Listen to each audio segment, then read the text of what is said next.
આપણે આવી ગયા છીએ આ પાડેલું લસણ હે એ વાડીએ. ખેડૂ અહીં ઊભા હે લસણ પાડીને હે ને હવે આને દાબો નાખવાનો હે ને. હવે દાબો નાખવાનો એમ કે હે. પેલા પારી પાડી દેવાની રાફીને પાડેલું લસણ હે. લસણમાં કેમ કે પાડવામાં કારીગર જોઈએ. અમારે આજે કાલે એક ભાઈએ પાડ્યું, મશીન લાવ્યા છે તો એક ગિયરો પાડ્યો તો 20-25 મણ લસણ તો કાપી નાખ્યું. તો કપાઈ જાય તો શું કરવું?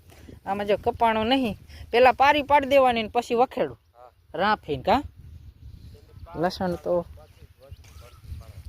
પછી વચલું પડદું પાડવાનું.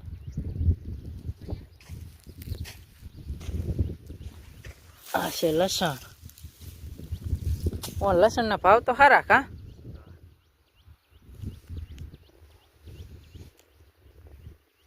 અને હુકાવા દીધા પછી 5-6 દિવસ દાબો નાખવાનો થાય ને, હુકાઈ જાય એટલે આવું થઈ જાય. એટલે કાલ નાખવાનો હે ને. હા રેડી કેવો નાખેલો જોઈ શકો છો તમે. સૂકી જમીન હોય અહીંયા દાબો નાખવાનો થાય.